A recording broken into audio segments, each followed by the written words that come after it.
The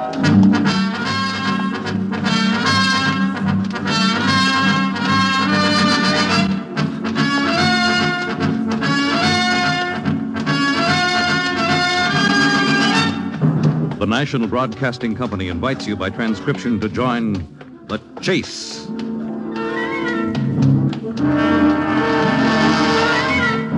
There is always the hunter and the hunted, the pursuer and the pursued.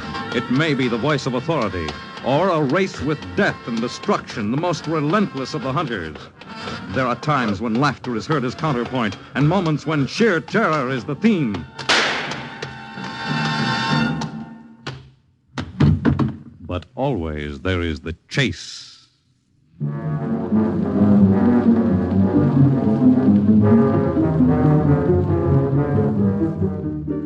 Welcome to Monte Carlo, sir. Are you looking for a guide? I know the Principality well, sir, and for a small gratuity, I'll be happy to put my services at your disposal. The Prince's Palace?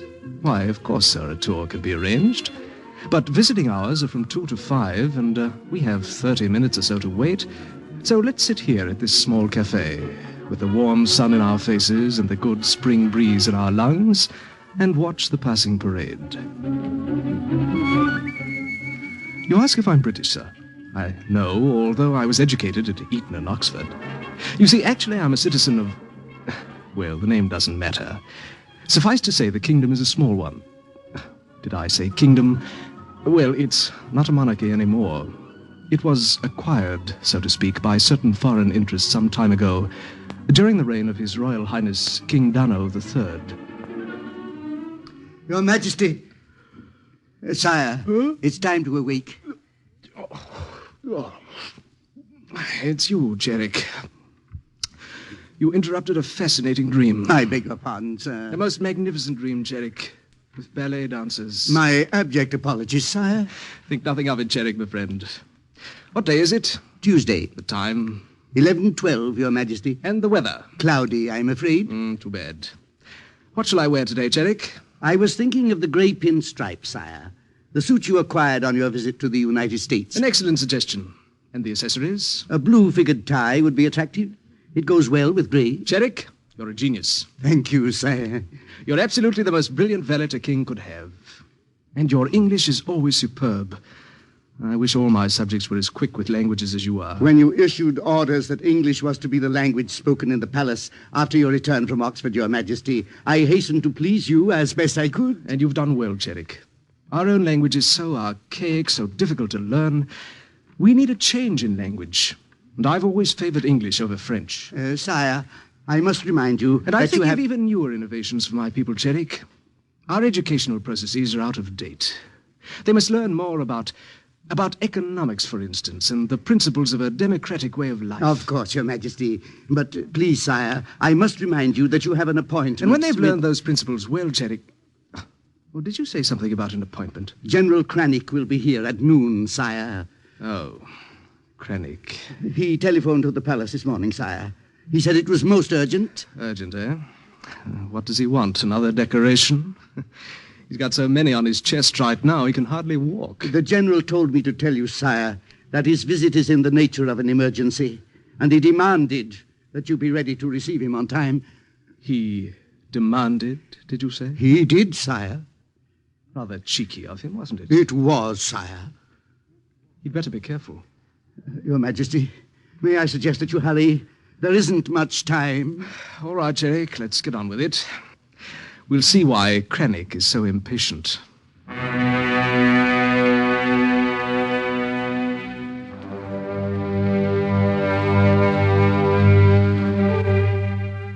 General Cranach, my dear sir, was Commander-in-Chief of the army. But how he reached that eminent position, heaven only knows. It was my father, Dano II, who gave him his commission as a colonel. And by one intrigue or another, Cranach managed to push himself to the top. He was ambitious, I knew that very well. But I never realized how high a goal this opportunist had set for himself until I granted his interview in the throne room that day at noon. Come in, General. Come in. If you don't mind, I prefer to speak English inside the palace, General. It's part of my campaign to educate the people. As you wish, Your Majesty. Although I am afraid that campaign will be a short-lived one. What do you mean? The situation is actually very grave. What situation? Yours, Dano. What did you call me? Your name is Dano, is it not? Only royalty is permitted to address me so familiarly, General. You know that very well. Don't let us stop behaving as if we were comic opera figures, Dano. The show is over. What are you getting at, Krennic? Speak up. Very well. At midnight last night, while the royal head was asleep on the royal pillow, I surrendered the royal army to our friends behind the Iron Curtain. You what? There was nothing left to do, sire. We are completely surrounded, as you know. If they attacked, we would not have a chance. Besides, they are our friends. They merely want to help us re-educate the people. Re-educate them? Enslave them, you mean? No, Krennic, you can't do this. I still outrank you here, and I will countermand the order. It is too late. Our soldiers have already surrendered their arms. Even now, the opposition is marching through the capital. And the officers' corps is with me. You must have planned long in advance, Krennic. It took time. And your fee for turning traitor to your country? I don't like that word. It's true, isn't it? What about you? Where have you been all the while? You might have stopped me, but you were too interested in traveling about the world. Yes, that may be so. I've been away much more than I've been at home. But I wanted to learn new methods, modern ideas, better ways to improve the lot of our people. I assure you that I will do my utmost to carry on that noble idea, Your Majesty. You? Oh, I neglected to mention that our new friends and allies have appointed me Prime Minister. I see. It was inevitable. Very well. It was inevitable, as you say. How much time do I have to leave? But you are not leaving, Dano. I'm not. It doesn't serve our interests to have you wandering about in the West. It might create sympathy for you and annoyance for us in many ways. Then what do you propose I do? Are you going to have me assassinated? That, too, would cause an unfavorable reaction. No, we have decided on another course. Suicide. Suicide? Yes. You must be insane to propose a preposterous idea like that. But I'm sure you will agree to carry out our suggestion. I'll agree to nothing of the kind. Oh, no, Krennic. If you're going to kill me, you'll have to do it yourself and face a revolution. I happen to be popular with my people. Very popular, Dano. That is why suicide is such an excellent method. They will think of you as having gone insane, and you will soon be forgotten. You have your choice, Dano. Either you do as we say, or you face an uncomfortable week or two with several very persuasive people. You mean you'd try torture? An ugly word and a bit of an understatement, too. I don't doubt it. Well? You leave me very little choice. You are lucky. It was only because of me that you were granted so easy a way out. I owe you my unending gratitude. And we are in agreement. You will remove yourself, as it were, with your own hand. When? Now.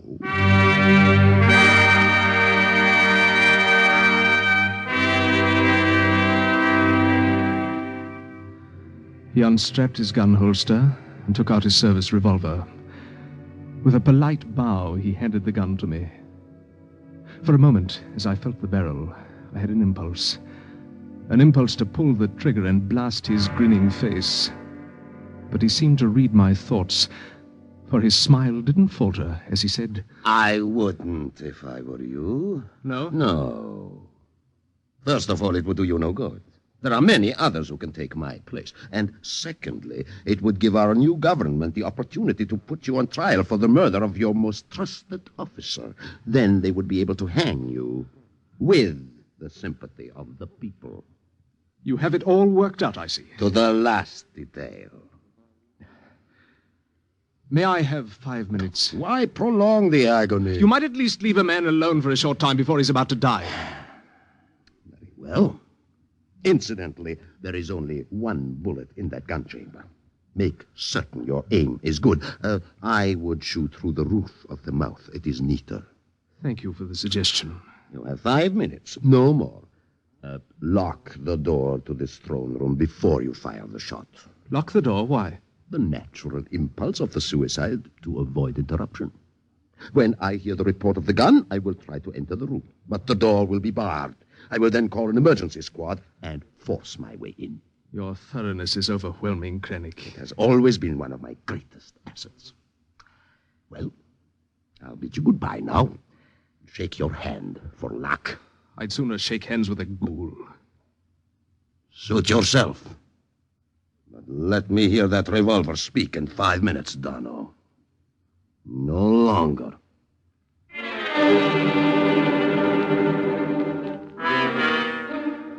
He stepped out of the door, and I bolted it, then moved over to the center of the room. I glanced at the gun in my hand and felt a slow wave of revulsion creep over my skin. The situation was ridiculous. I was king, head of the royal family. But what could I do? If I refused, I knew what lay ahead for me. But if I escaped...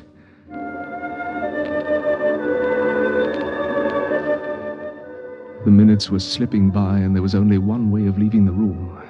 But I could hear Krennic outside with 3 or 4 henchmen. But perhaps I had one chance, a slim one, but worth taking.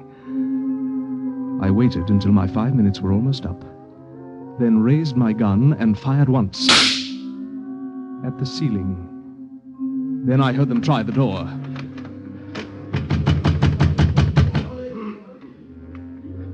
A moment later, I heard them leave to look for the palace guard. And when I opened the door, I saw the corridor was clear.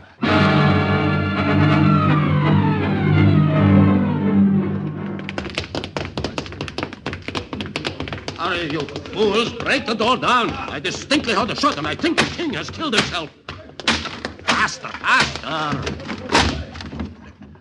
Everyone remain outside. I'll investigate myself. Gone? No, he can't be. But he is. He is!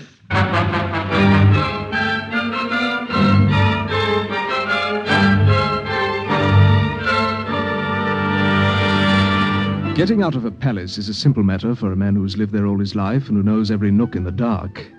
But the palace was one thing. Getting out of my own country was another. My face and head, moustached and heavily shocked with long hair, adorned every postage stamp. I had been photographed 1,000 times and could be recognized by any one of my subjects. Innocently, they would create a scene on seeing me that would soon have me back in Krennic's hands.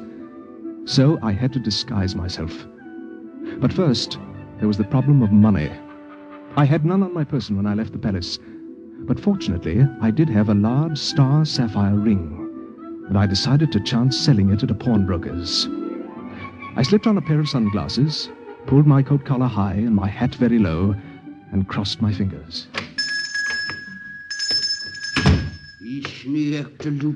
I'm sorry, I don't speak your language. I'm a British tourist. I speak English. It is our second language. Oh, good. What can I do for you? I want to pawn a ring. May I see it, please? Yes, here.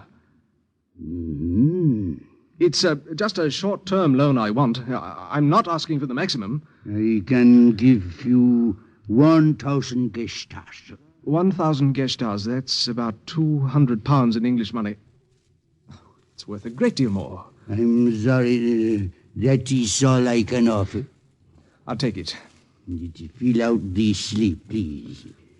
I bring the morning. Very well, but hurry, please.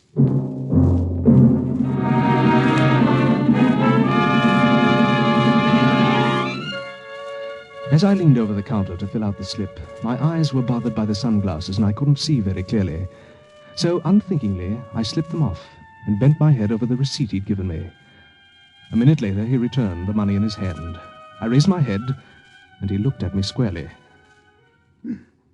Your Majesty, What are you talking about? the king in my shop. Give me that money. Your Majesty.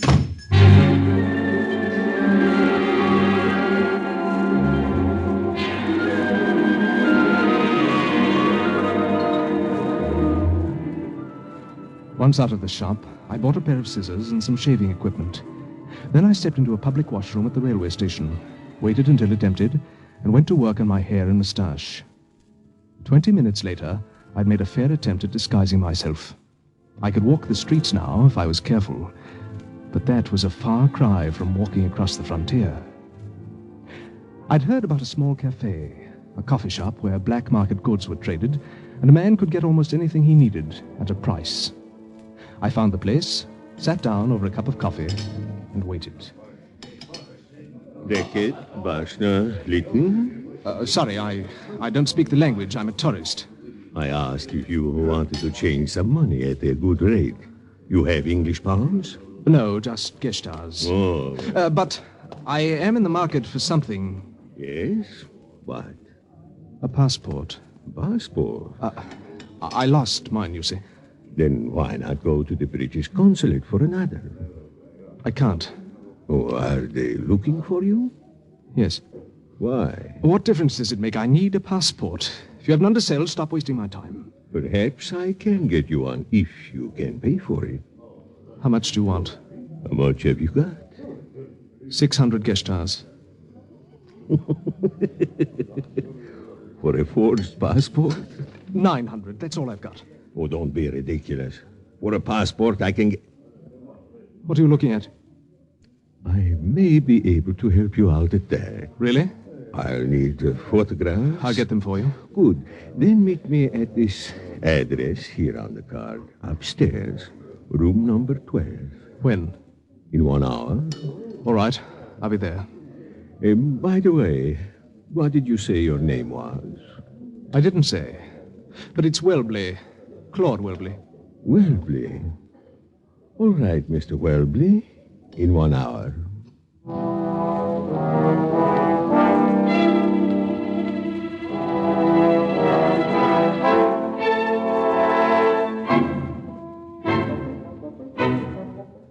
But something in his voice gave me pause, and I decided to approach this rendezvous with caution. The address was in a poorer section of town, a decrepit house that advertised furnished rooms. I arrived 20 minutes ahead of time, but instead of going upstairs, I hid behind the staircase. 15 minutes later, my cafe friend arrived with a companion. He should be upstairs, General. Room number 12. Are you sure it was the king you spoke to? Oh, absolutely. He shaved his mustache and cut his hair very short. But I saw the royal crest on his tie clasp. You were wise to contact me directly. Well, I had heard from certain sources that you have been looking for a high personage, General Kranik, and I knew it would pay me well to prove my loyalty to you. It will also pay you well to keep your mouth shut. The room is number 12, you say? Yes. Wait here. Kranik drew another gun and slowly mounted the steps. My informer watched him go, his back towards my hiding place. As I heard a door open on the second story, I stepped out quickly, caught the informer behind his ear with the empty revolver I still retained. What's going on down there? Stop! Stop, you hear? As I raced out the door, I heard Kranik screaming behind me.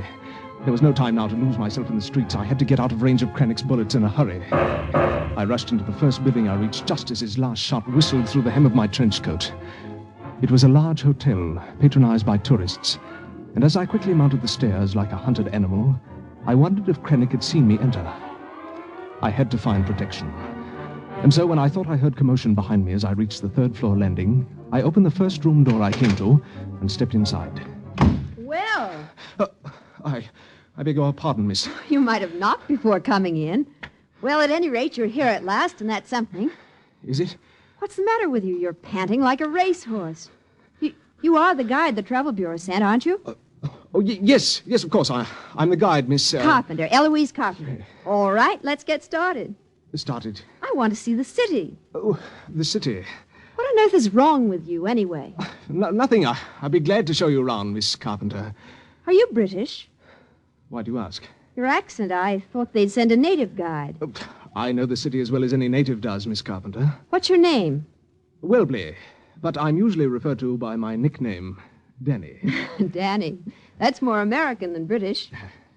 You're American, aren't you? 100%. I'm rather fond of Americans. I mean, they're so easygoing and friendly. The American ambassador taught me your game of gin rummy when he You came... played cards with the American ambassador?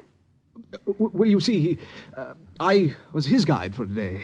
Oh, Where do you want to go first? the Royal Palace, of course. The Royal Palace? Yes, I'm dying to see what it looks like.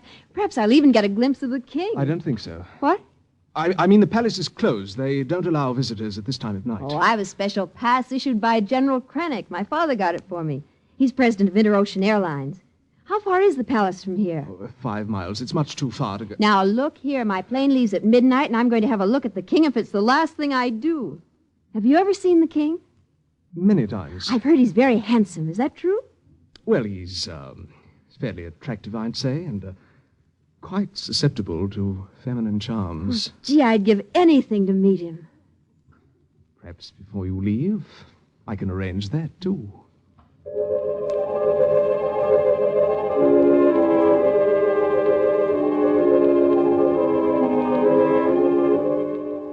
It had suddenly occurred to me that with Krennic on the streets searching for me, I'd be fairly safe going through the palace in the role of a guide with this American girl. And if I could manage to get into my own private apartments, I could make out a certificate of diplomatic immunity for myself that would get me across the frontier. But in order to do it, I needed the royal seal, which was on my desk. So I decided to take the risk. Half an hour later, we were inside the palace. And as I guided her through the wide corridors that led to my rooms, I kept a sharp eye open for surprises. Follow me, Miss Carpenter. You certainly know your way around here, Danny. I've been here before. Oh, wait. What is it? This painting on the wall. Who is he? Well, that's the king. Oh, Oh, what? he's not as good looking as I thought he'd be. The artist didn't do him justice. Oh. Is he married? No, thank goodness. What? He's never met the right girl. Choosy, isn't he? Come along, Miss Carpenter. What's the big hurry? I've got 2 hours before my plane leaves, and my luggage is at the airport. It's getting late. Even though your special pass got us in here very easily, we'll be asked to leave any moment now. Come this way. You have a key to that door? It's part of a guide's equipment. Inside. Why so cautious? You're walking as though you're afraid of being... Why are you going into that desk drawer? I'm looking for something. I'll be busy for a minute or two. Make yourself at home. Whose apartment is this? The king's. His private rooms? Yes. Look, I don't think we ought to be in here. You've got my permission. Your permission? What are you writing on that paper? Would you please stop asking silly questions and sit down? Well, The seal. Where is that seal? there's something fishy going on around here. I don't believe you're a guide at all. You're quite right. I'm not. I happen to be the king. Dano III, Miss Carpenter. King? I don't have time to explain, but you must listen and believe me. My life is in danger. I've got to get out of the country. But what... You have a seat on the plane tonight. Where does it go? To Paris. Paris, good. You must get another ticket for me. But suppose the plane is full. Miss Carpenter, I'm depending on you. No matter what happens between now and the time the plane leaves, look for me at the airport. But what about the customs? They won't stop me, not with this document. I've made it out to Claude Welbley, giving him complete customs immunity and signed and sealed by the king. It won't be questioned. Don't move or I will shoot to kill. Krennic! Who are you? King Dano's bodyguard. This man is a hired assassin. Assassin? Then listen to him, Miss Carpenter. I think you'd better leave the palace, young lady, and say nothing about this matter to anyone on the outside. I know who you are, and I assure you that you will not receive notorious publicity in regard to this. I don't think I understand. This man is a traitor to his country, not the king's bodyguard as he claims. If anything happens to me, you must say the king was murdered. Do you hear? Murdered by traitors and foreign enemies. But who are you, really? I'm so confused. I now. am the king, Miss Carpenter. You can see you are dealing with a madman. You saw the king's portrait. Does this man look like that picture? No. No, he doesn't. Then I suggest you go and leave him to me. Very well. Miss Carpenter! I'm lucky I'm still alive. And so are you, Dano. But your luck is running out. So it seems. You were a fool to try to get away. Now you have made it easier for me. Have I? Your body will be identified as an enemy saboteur sent to murder the king. And how will you explain the king's absence? Very simply. The assassin succeeded. We will proclaim a state of mourning and a royal funeral for an empty casket, of course. These things can be arranged. Someday, Krennic, you'll find yourself on the wrong end of the gun, in front of a firing squad. Meanwhile, it is you who faces the business end, Dano. Goodbye. Or, as we say in our native language, Ashti Presnik. Good riddance.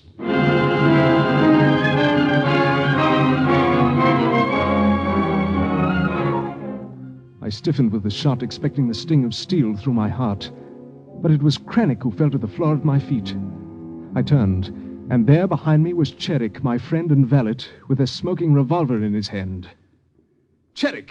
Hurry, Your Majesty. You must leave the palace. But what about you, Cherik? Never mind about me. It's your safety that counts. No, I can't leave now. They'll hang you. Don't worry about me, sire. I shot him to protect my king. It was either his life or yours. They won't catch me. Quickly, go through the open terrace window where I came in. The gardens are clear. Hurry.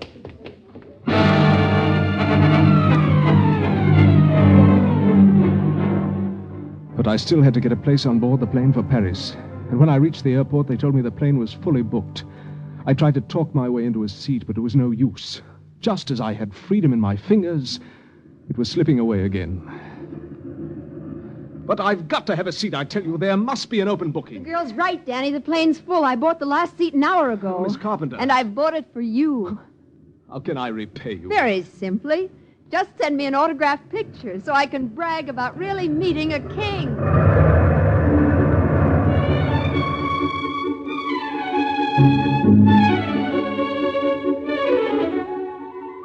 That was 2 years ago. And since then, I've been enjoying the world at my leisure. Although I must admit that working for a living has its drawbacks. However, I have my compensations. And I see that my most fortunate compensation is approaching our table now. Your Majesty, What is it, Cherik? it's your turn to be host at dinner tonight. What would you like me to prepare? Use your own discretion, Cherik, but keep a steady eye on the royal purse. I'll deliver the usual invitations, of course, to King Randolph, King Alex, and King Rupert. Yes, and tell Rupert we won't take offense if he's a bit tardy. I understand he's driving his taxi on the second shift now. Meanwhile, I must attend to business, Cherik. And this American gentleman is anxious to visit the Prince's palace. With your permission, sir, I lead the way. The royal palace, as you know, is occupied by the reigning monarch. At present, Prince...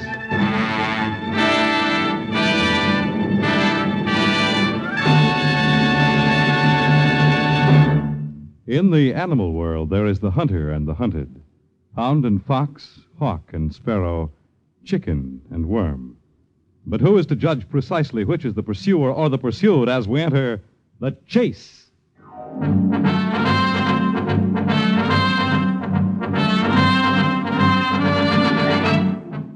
The Chase was created for the National Broadcasting Company by Lawrence Cleve.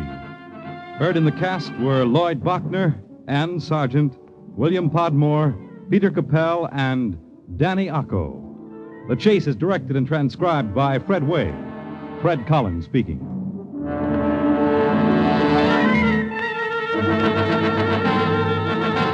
Next week, a new star makes a brief appearance on the Hollywood horizon. A star who is pursued relentlessly and finally cornered in The Chase. Listen to the latest prisoner of war news tonight on NBC.